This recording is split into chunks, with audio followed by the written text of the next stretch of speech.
कसैले पैसा खर्च गरिरहेछ, कसैको पैसा तपाईँले खाँदै हुनुहुन्छ चुनावको अगाडि भनेपछि यति कुरा बुझ्नुहोस् कि त्यो जसको खानुपर्छ त्यसले त त्यो कमाउनु पर्यो। त्यो उसले 1 करोड खर्च गरेछ भने त 5 करोड उठाउँछ भन्ने कुरा चाहिँ मान्छेले दिमागमा चाहिँ अब बसाउनु पर्यो क्या।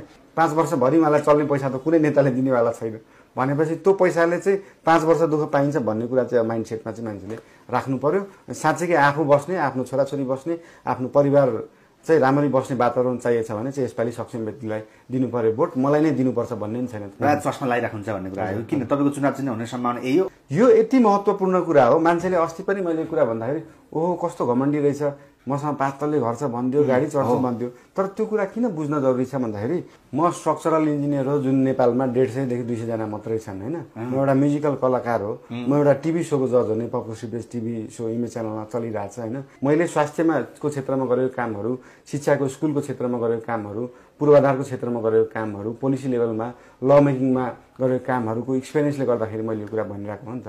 मैले पढेर मात्रै भनेको होइन, त्यो सम्बन्धी काम गरेर मैले यो कुरा अनुभव चाहियो। हजुर अनुभव छ। सयौं वर्ष हजारौं वर्ष पुरानो जुन हाम्रो सभ्यता सम्पदा छ त्यसलाई नजोगाइकन हामी विकासमा चाहिँ जान सक्दैनौँ। नेवा भनेको जात होइन, नेवा भनेको समुदाय हो। पार्टी सिस्टम नै यस्तो छ कि त्यहाँनिर पार्टीले भनेको कुरा पार्टीको एउटा संयन्त्रको लागि काम गरिदिनै पर्छ। त्यही भएर चाहिँ स्थानीय सरकारमा चाहिँ जो व्यक्ति आउँछ त्यो चाहिँ स्वतन्त्र भयो भने उसले कुनै पार्टीलाई फेभर गर्न पर्दैन अथवा अर्को कुनै पार्टीलाई विरोध पनि गरिदिन पर्दैन। उहाँहरू विकासभन्दा अरू काममा बिजी हुनु भएर चाहिँ काम गर्न गाह्रो भयो हो। मान्छे चाहिँ असल हुनु पर्यो, विकास प्रेमी हुनु पर्यो, साँच्चीकै सक्षम चाहिँ व्यक्ति भयो भने चाहिँ काम गर्न सक्छ। जस्तै मेरो बुवा डक्टर, दाइ चाहिँ सीए फाइनेन्सतिरको, दिदी चाहिँ पेन्टिङतिर कला। सायद मेरो फ्यामिलीमा ग्रुमिङ पनि त्यस्तै भयो होला कि हरेक क्षेत्रको चाहिँ ज्ञान दिनलाई मेरो पारिवारिक हिसाबले। तपाईँलाई पैसाको आवश्यकता पर्दैन, पैसा कमाउनु पर्दैन, तपाईँले त भ्रष्टाचारमा फस्न सक्नुहुन्छ नि त बलेन्जी भन्दाखेरि तपाईँ यसको उत्तर कसरी दिनुहुन्छ? के त भोट गर्नुभन्दा अगाडि पैसा लेनदेन गरेर 5 वर्ष त उसैले धुलो खेप्न पर्छ, उसैले फोहोर खेप्नु पर्छ, उसैले बागमती गनाएको सुँग्नु पर्छ, उसैले सरकारी कार्यालयमा लाइन बस्नुपर्छ।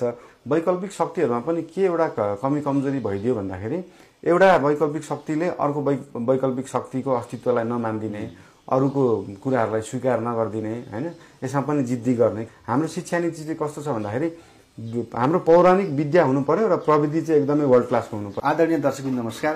स्थानीय निकायको चुनावको नजिकैले गर्दा राजनीतिक पार्टीका हिसाबमा वैकल्पिक रूपमा मेयरको रूपमा दावेदारको रूपमा उठ्नुको लागि पहिलेदेखि चर्चा भइराख्नु भएको छ बलेन शाहज्यू। सबै दर्शकले चिन्नु भएको छ र आज हामी उहाँसँग हुन्छौँ। बलेन शाहज्यू स्वागत छ लेखा टिभीमा। नमस्ते, धन्यवाद। वास्तवमा सुरुवात गरौँ, अब चुनाव नजिकै छ, हजुरको दिनको पनि त्यसमा हजुरको विभिन्न शारीरिक मानसिक रूपमा कसरी अगाडि बढ्नेमा हजुरको प्रेसर भइरहेको होला। खासमा यो सुरुवात